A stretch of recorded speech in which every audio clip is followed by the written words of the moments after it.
point here, and it says that in the suttas all the time.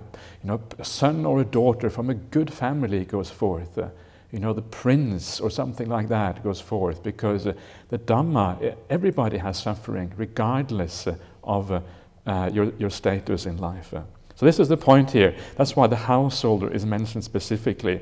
And then one born in some other clan is just to say that it includes everybody. There's no exemption from this.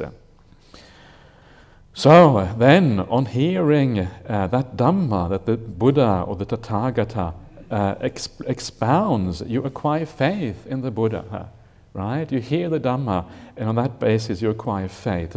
So first of all, what about this word faith? Is that really a good translation into English? The Pali word here is saddha, right? Saddha, and saddha in Pali is used in a couple of different ways, or rather it has a couple of different meanings to it. It means, first of all, the kind of intellectual confidence, right?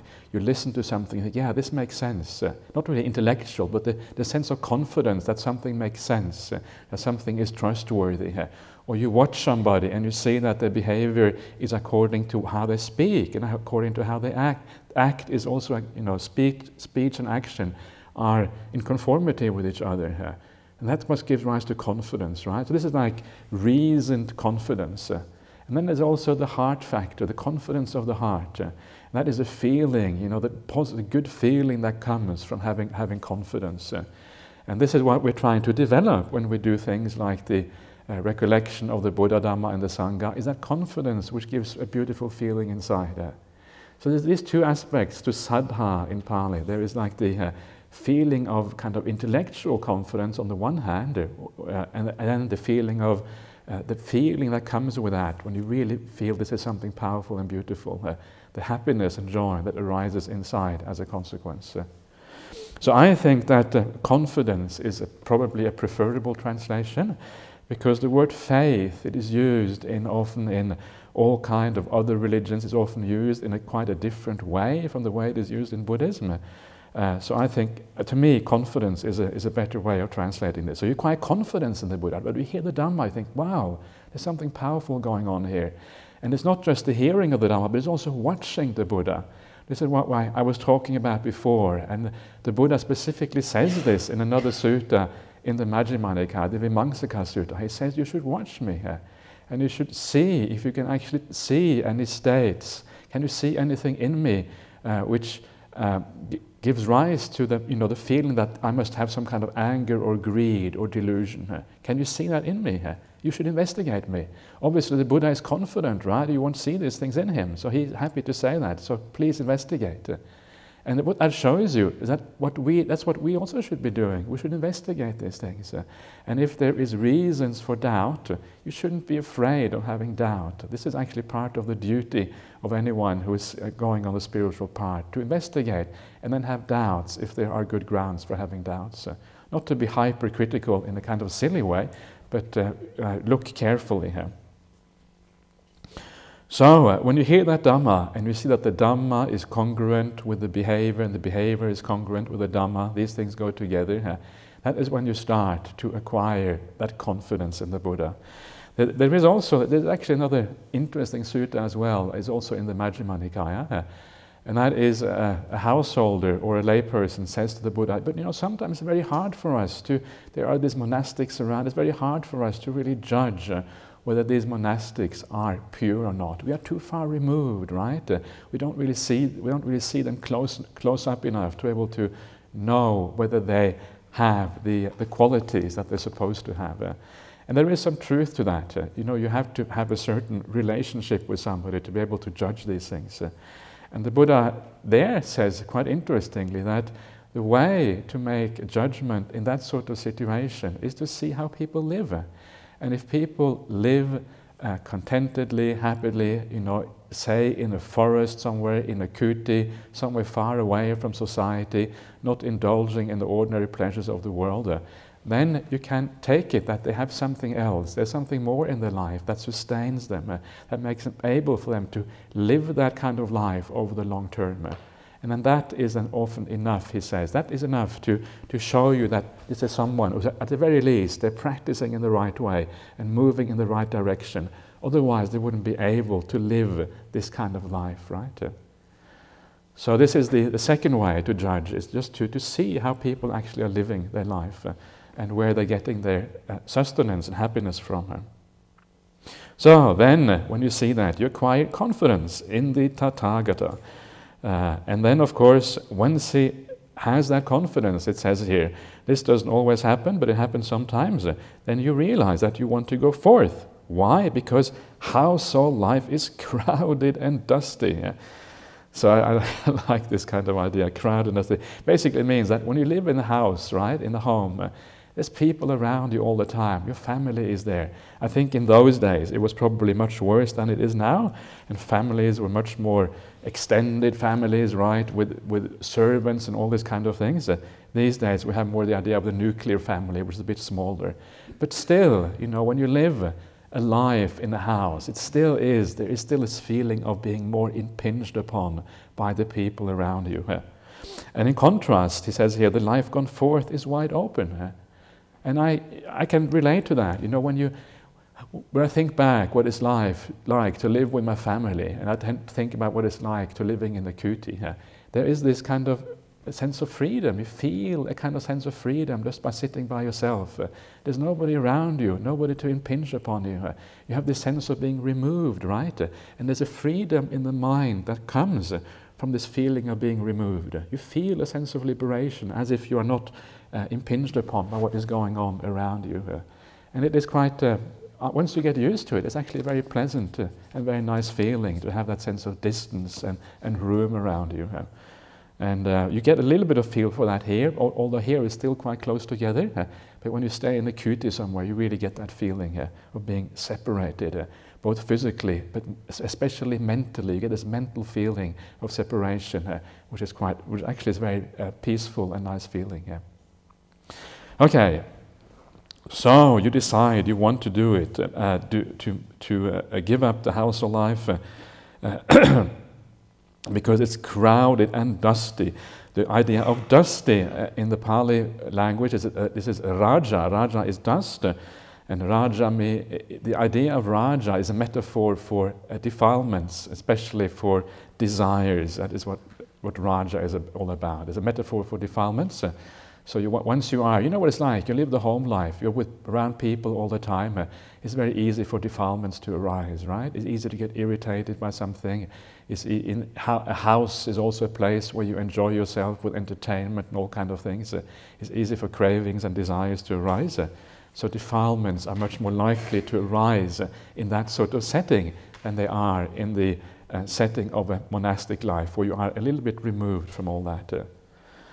So that is what he thinks. And then he says, it is not easy while living in a home to lead the holy life utterly perfect and pure as a polished shell. Again, perfect here should probably be complete, utterly complete. In other words, fulfilling all the factors of the path is much harder in the home life, he says here, than it is as a monastic, precisely because the home life tends to stir up the defilements and the attachments, etc., much more than the life gone forth. So then, because of that, he says, well, maybe I should shave off my hair and beard, right? Put on the yellow, perhaps not yellow, ochre or saffron robes, and go forth from the home life into the homelessness. You can see here how the suttas are often very kind of male-centered, right? Shaving off hair and beard. The reason for that is, of course, not, first of all, it's important to realize it's not because this is only relevant for Buddhist monks or whatever. The reason why it is like this, and we can only really speculate, but one reason is obvious that the monk Sangha was established before the nun Sangha, right? The bhikkhus came first, the bhikkhunis came afterwards. There would have been a stock of suttas that already were circulating before the bhikkhunis even came into existence. So that is probably one reason. The other reason probably is that the Buddha would have given many more discourses to the monks than he gave to the nuns, because he was around the monks most of the time for obvious reasons. That would have been another reason. A third reason would be that in the history of the transmission of the suttas, I think, I'm not 100% sure about this, but I think it's probably reasonable to guess that the transmission happened more through the Bhikkhu Sangha than the Bhikkhuni Sangha. And because the transmission happens through the Bhikkhu Sangha, it is more likely that they will use the word "it was said to a Bhikkhu" rather than "it was said to a Bhikkhuni" in reciting. Not because they necessarily wanted to bias, but simply because that was kind of the natural way to go if you are a Bhikkhu, natural way to think. And especially if the majority of suttas already were given to the bhikkhus, that was kind of the default, right? That was the main word that was used, so the rest of the suttas will tend to fall in line with the main ones. It is also possible, of course, that sometimes because it was bhikkhus, they just naturally said bhikkhus rather than bhikkhuni, and there may have been a kind of slight gender bias there. It's very hard to rule that out. But I think there are also many natural reasons why it has come down this way. And it's important to understand that, because once you understand that, you realize that these suttas are both for the male Sangha, the female Sangha, and also actually for lay people, right? These things are also for lay, even though it starts off with saying going forth. The reason why it starts with the going forth is because this is a gradual training that goes all the way to the end, right? All the way to full awakening.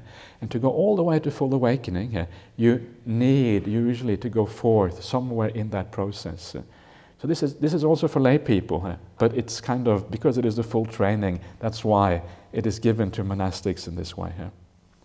I think sometimes I'm just saying these things just to kind of give you a little bit of broader idea of what is happening here in terms of the transmission of the suttas and these kind of things. There's lots of interesting things lots of interesting information that enriches your understanding of the suttas, historical information in this way.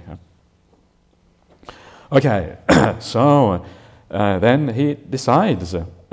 So he decides to shave off his hair and go forth into homelessness. So later, on a later occasion, abandoning a small or a large fortune, abandoning a small or a large circle of relatives, he shaves off his hair and beard, puts on the yellow robe, and goes forth from the home life into homelessness. So, you abandon a small or a large fortune, right? You give up just trying to think of the Pali word for fortune here. What is the Pali word for fortune? I can't remember now. Anyway, you're giving up your possessions. That's basically what this means. And this is an important point, right? When you go forth into monastic life, the idea is to live a simple life. Is to give up all those worldly possessions. It's because you understand that they are a burden if you want to live the monastic life. That's what it's all about. And it's useful to remember that, because it is so easy as a monastic. You know, the problem with monasticism is that very often people go forth, they become monastics for all kind of other reasons than to actually live the monastic life. It's useful to know that historically in many countries, I'm not talking about traditional Buddhist countries, that monks have had very clear defined roles in society. They have been the teachers, they have been the doctors sometimes, right? And they have had a very clearly defined social roles. And because of that, the idea of being a Buddhist monk to practice for awakening wasn't always at the forefront of the mind. In fact, it may not have been in the mind of some of these monastics at all, because they had more like a social position. And this is just what happens, right? This is not meant as a criticism of these monastics at all. It's just that this is what happens naturally over time. Things tend to go this way. And they still had an important function to play in society. But of course, once you move away from the ideal of practicing because you want to practice the path, then all kind of worldly considerations comes into play, right? Then suddenly a bit of wealth is kind of, why not have a bit of wealth? If you're going to be a teacher or a doctor instead, there's nothing wrong with having a bit of money, using money and all these kind of things. So it tends to corrupt the purity of the path once you move away from the actual ideal for which you really become a monastic. So it's important to remember that. And this is, again, when you read the word of the Buddha here, it becomes very clear. You're supposed to give up your possessions, right? Give up your wealth. Bhoga. Bhoga is the Pali word. Bhoga kanda. And bhoga means possessions, basically. Any kind of possessions that you have. So you give up all the bhoga, all the possessions. And the idea is then not to accumulate possessions once you are a monastic, to keep it as simple as possible. And which sometimes is very hard. Sometimes things tend to accumulate, whether you want to or not, almost sometimes. So you have to be careful. And so it's good to keep that in mind as a monastic, that life is supposed to be simple and easy. It's very inspiring. Sometimes you see people, like Ajahn Brahmali, when he travels around the world, all he has is this little shoulder bag, right? He gets on the plane, he goes away from a couple of weeks, and all he has is a little shoulder bag. It's actually very inspiring. That's all he carries with him. Or you have Ajahn Sujato. He leaves the monastery, he goes to Sydney once a month, and every time he leaves Bodhinyana Monastery here, he carries all his belongings with him. His shoulder bag is a little bit larger because you have to carry everything you own, but everything is there with him when he goes, right? What a wonderful thing that is, and how easy that is. It means you can go. You don't really have to come back. Nothing to look after, right? It's a great way of living your life. So anyway, it's sometimes important to remember these kind of high ideals, because they sort of put you on the straight path again. And then you abandon a small or large circle of relatives. So this is what it means to kind of go into a forest monastery, right? You're going away. That doesn't mean that you can never visit your family again. Even in the suttas, there are examples of monks visiting the families. Ratapala Sutta is one such occasion. But it basically means that you're creating a bit more distance to your family.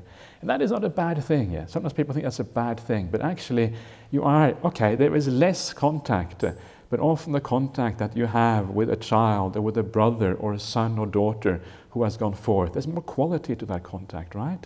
There's less intensity, there's less of it, but the quality is much greater. And in the end, what really matters? Is it the quality of the contact, or is it the quantity of the contact that matters? And I think the quality is far more important, and that's why the Buddha always says that when you have someone in your family, like a son or a daughter who goes forth, he says there's a tremendous benefit for that family. Why? Because the quality of the contact suddenly increases so dramatically. Suddenly you can actually learn something from your family members rather than just hanging out and having a good time and enjoying yourself. But suddenly you can actually have a decent conversation about something, right? And it was quite fascinating. Some years ago, I can't remember exactly when it was now, some years ago, my father said that to me. He said to me that, I used to be your teacher, now you're my teacher. And I thought to myself, wow, that's a compliment coming from your father, right? It's kind of unheard of, but a beautiful thing. And it occurred to me the power of being a monastic. There's something very powerful about that. And if you have parents or family members who are wise enough to understand that there's something beautiful there, they will be able to take some of those things on board precisely because you are a monastic and you are in that situation. So it is a wonderful thing. So if you have, so it's important for to think like that, because when you think like that, it doesn't become so painful when a family member decides to go forth, and you start to understand that there's something very important and very useful happening when this happens. Okay, so you leave all of these things behind, and then you go forth and into homelessness, and you become a monastic. So that is the right intention on the path here, or at least it is one way of seeing right intention. And once the right intention comes into place, then you start to actually undertake the training, right? So this is the next part here. So now we are moving into the areas of right action and right speech. Again, you can see how it follows the Noble Eightfold Path here. Okay, so the first part here, this is about right action, first of all. It is interesting, in the Noble Eightfold Path, right speech comes first, then right action. In the gradual training, it's the other way around. Right action comes first, then right speech. I'm not sure why that is. Maybe there has been I'm not sure if that is on purpose or whether it is just an accident of some kind, or whether it is a mistake has been made. I don't really know. But I don't think it matters all that much. Anyway, so this is right action. This is how right action is described in the gradual training here. Having thus gone forth and possessing the bhikkhu's training and way of life, abandoning the killing of living beings, he abstains from killing living beings, with rod and weapon laid aside, conscientious, merciful, he abides compassionate to all living beings. So there you can probably see there the idea of, this is very similar to the first precept, right? The first precept about not killing any living beings is very similar to that. But, and the important point here, there is more here than the first precept. The first precept is very much focused on the negative side, on what you shouldn't be doing. You shouldn't be killing animals. But here it is focusing as well on the positive side of morality, right? And this is the first important point to understand about the gradual training in the Noble Eightfold Path. And it's something which perhaps is not talked about enough traditionally, is that the idea that morality has two aspects to it, two sides to it. Development of character has two sides to it. It is the avoidance of what is bad, but also the doing of what is good. So you avoid the killing, but not only that, you're actually conscientious. You are, it says here, conscientious. Lajji is the Pali word. Lajji means like you're not shameless, right? You are careful. You are conscientious. May not be a bad translation. You are merciful. Daya panno. Daya is like a word for daya is a word for compassion in the Pali language. He abides compassionate to all living beings. This is the word here is, I think, is karuna. I think is the word that is used here. I think so. I can't remember just off the top of my head. So, and of course, what this means is that this first precept is not just about not killing. It's also about not torturing, right? You can't get away. I'm not going to kill, I'm just going to torture, or I'm going to kind of injure. All of these things are part of this precept. In fact, you are kind, you are gentle, you're doing all the right things. This is what this is really all about. So please keep that in mind when you living your daily life. Try not just to avoid the bad, try deliberately to do the good. And some days you will feel, it feels natural to do good things because you feel good and it feels very easy to do what is nice. So please do so. Whenever you feel like doing something is nice, never waste the opportunity. Take that opportunity and do kind acts, do good things. And that will come back to you afterwards 1,000-fold, 1,000,000-fold, right? Both in terms of your meditation, also in terms of future karma and the results you get from that. Every time you do something good, it kind of boosts your accumulated goodness inside, and it will empower your meditation so much. So take every opportunity. Sometimes people think you may be a bit strange because you're doing all this, this random acts of kindness, but it's a wonderful thing, right? And we know that it has kind of a good effect on people around us. Sometimes you do an act of kindness to somebody, and I know in my life, sometimes I think back, somebody did something really nice to me, and I think, wow, suddenly after many years, you remember that, and you think, wow, what a good example that was. And you are actually inspired by those sort of things, right? You feel kind of inspired that people do such kind of things in the world. So when you do something good, sometimes it has a tremendous impact on the people around you. They feel inspired. They feel uplifted that there is goodness in the world. And it's kind of these expanding rings. It goes out and it affects so many people. So it is amazing how this can be such a beautiful thing to do acts of kindness and what a tremendous effect it has for so many people in the world. So remember that, and it becomes easier to be kind. Even if you're not treated particularly well by other people, remember that's their problem. You just don't know their background. It may be very hard for them to be kind. You can still be kind in return, right? So this is the idea of kindness here. So please keep that in mind. But okay, so maybe before I go on to talk a little bit more about this, because I want to talk about this in a little bit more depth, but before I do that, let me just go back to the beginning here. It starts off by saying the bhikkhu's training and way of life, right? Or the bhikkhuni's training and way of life. So what does that mean? And traditionally, these sort of statements are interpreted as keeping the Patimokkha Sila, keeping the Vinaya, the big fat books which tells you how the monastic community is held together and ruled, and all the rules for the monastics. That is how often it is interpreted. But actually, it means more than that.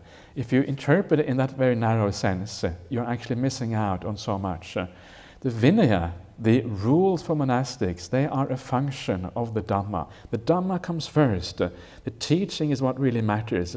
And then the Vinaya arises, the rules for the monastics and also the rule for the lay people, arises as a consequence of the Dhamma. The Dhamma is primary, right? All these rules just come because the Buddha needs to lay something down, because there's always a few stupid people around to do stupid things. So because of that, the Buddha needs to lay down rules. But those rules are always, they come from the Dhamma. The Dhamma is the big picture. The Dhamma is what really matters. So when it says here the bhikkhu's training, yes, it includes the rules and all that, but really what it means, it is this kind of practice we're talking about now, the gradual training, right? This is what it really means. And included within that are, of course, the monastic rules. But the big picture is far more important. If you just live the monastic life thinking that, keeping the rules that will do, it's not enough. Because you have to actually look at the training in the larger perspective. So this is what how I understand this. The word for training here is sikka in Pali. It's the same word as sikkhapada. Sikkhapada is a training rule. So the training and the sikka always means the training of an animal, of a horse, of an elephant. All of this can be called sikka or vinaya. Even vinaya it can be called. That's why the word Vinaya as well actually means training in a broader context than just rules. Sometimes it's easy to think of Vinaya to mean discipline and rules, but Vinaya actually means training also in a broader sense. So you undertake that, and that is what the bhikkhu's or bhikkhuni's training and way of life is, and also to a large extent a layperson who is practicing seriously here. But then the other thing which is interesting here, as I just mentioned, is the idea of both positive and negative in morality, right? But the other thing which is very interesting about this passage, which you may have noticed, is the idea that you abandon killing, and the abandoning of the killing is here said to be because you are compassionate, right? So the idea here is that if you are killing, you are not compassionate, but if you're not killing, you are compassionate. And this brings us back to the foundation of what ethics and morality actually means in Buddhism. It's a very important thing to understand because it broadens out the idea, the understanding of ethics. It makes it possible to take on and ask questions, modern dilemmas of ethics. How do we deal with them once we broaden this out? And this particular thing is based on the things that you see also in other suttas where the Buddha divides ethical conduct into two categories. Those actions of speech, mind and body that are based on defilements, right? Based on greed, hatred and delusion, lobha, dosa and moha in Pali. And then those actions which are not based on those, alobha, adosa, amoha, non-greed, non-hatred and non-delusion, or kindness, right? Compassion, non-desire, and clarity of mind rather than delusion. So these are the foundations for ethics. And if you're acting from one set of these things, if you're acting from the set which is not based on greed, hate and delusion, your conduct is ethical. If it is based on those things which are the defilements of the mind, the greed, hate and delusion, then your conduct is not ethical. And this is the same thing happening here. The idea here is that you are killing because of defilement. You're killing because you're not compassionate. That is what this is saying. It is putting up two sides. One side is compassion, the other side is killing.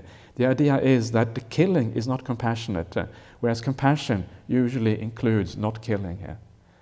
And this broadens up, broadens out the idea of morality. And of course the traditional, the classical thing that is talked about much these days in Western society and around the world these days is the idea of euthanasia, right? So where does euthanasia fall into this kind of conduct, this kind of morality? It is not clear, because on the one hand you're killing, but on the other hand you're compassionate. So which one is it? What is actually going on here? And of course the idea is that if you are, again, coming from a motivation, a root that is wholesome, it is never bad karma in Buddhism, right? And this is the idea. So if you, in an act of euthanasia, okay, the more pure you are doing that act, whether it is the person who decides for themselves that they want to die, or it is somebody helping them, in either case, the more purely you're doing that act, the more you're doing it based on compassion, the more you're doing it based on wisdom and understanding, the less bad karmic consequences there are going to be. Is it possible to do an act of euthanasia and it being good karma? Could it be good karma? It's very hard to say in any individual case, but as a general principle, yes, of course it can be. It can be good karma. If you are really coming from compassion and kindness, it can be act of good karma, because you are helping somebody else out of suffering, right? And that's what good karma is about. So, and this broadens our scope out for what morality is all about. And you can apply these ideas to all kind of dilemmas in life. Things like, these days you have this IVF treatment. IVF treatment, you kind of fertilize all this large number of eggs, and then one is chosen to become an embryo in the future. The rest are often destroyed. Or you have stem cell research, right? Where, again, large number of embryos are created. So one or a few are chosen, the rest are destroyed. Abortion, all these kind of ethical dilemmas which are so difficult. Is it bad or is it good? Well, first of all, you have to know your intention. Why are we doing these things? Is it because of greed? Is it because of compassion? What is the motivation behind these things? If you're ever considering an abortion, well, you need to try, why are you doing it? Is there a good reason for having an abortion? If there is a very good reason, out of compassion for the child, for the difficult circumstances, whatever, the better the reason is, and the more pure the act you're coming from is, the less bad karma there's going to be. Of course, with abortion it gets even more difficult, but it's always the question of whether it really is a living being, right? And I think at a very early stage of a pregnancy, maybe not, right? There's a lot of anecdotal evidence that suggests it isn't. If it isn't really a living being, then there's no karmic consequences. So it's a very complicated issue. But basically, the main idea here, when we talk about ethics, is know your intention, know what is driving you, know what is motivating the action. And the more pure that action is, the more pure place you're coming from, the less are going to be the ethical consequences. And don't fool yourself, right? Don't think that you're coming from purity. Don't take these kind of important decisions lightly. They're very important decisions, and it's easy to go wrong. Don't think, yeah, I'm acting morally. That is not good enough. You have to be very careful. Don't make a decision if your mind is clouded. Make a decision when you have a sense of clarity inside, and then you can make these decisions, these very hard life and death situations, with a fair amount of certainty that you're doing the right thing here. So this is very controversial stuff, right? I mean, in large part of the Buddhist world, these things would probably not be accepted. And the reason is simply that there's a very strong focus on the first precept, don't kill, and there's not enough taking into account the broader ideas of ethics and morality in Buddhism. But if you start reading the word of the Buddha like this here in more detail, you start to understand that it's actually a very flexible framework. And this is the kind of the great things about knowing the suttas in detail, understanding the Pali behind it, and it gives you this flexibility and it broadens out the scope. And I'm very grateful for having a teacher like Ajahn Brahm, who allows us to have these kind of discussions and talk about these things openly. And also Ajahn Brahm himself is a kind of person who has a very open mind about these things, right? And one of the great things about the Buddhist society, Western Australia in general, is that we try to find that line between not being too kind of traditional and bound by the ideas that are kind of out there. But on the one hand, not throwing out the Buddhist teachings, throwing out the baby with the bathwater, as they say, but actually using the word of the Buddha as the basis for making decisions about what Buddhism is all about. Sometimes a difficult line to find. It's kind of a very narrow area. But that means, if you do that in the right way, it means you have a possibility of thinking about the Dhamma in new ways. And we all need to do that sometimes.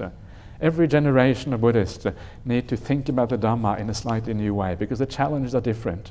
Society is slightly different. And that is true also for us. And to be humble enough to understand that sometimes you make a mistake. And if you make a mistake, okay, you accept that and you correct your view and you go back again. Anyway, so this is... it is perhaps not so relevant for the training of the mind. The most important thing for the training of the mind is always to do good and to avoid doing bad. But it is, I think it's also useful sometimes to just broaden out the discussion a little bit. And that's what I've been trying to do with this one. Okay, so that is the first precept, the first kind of action that we need to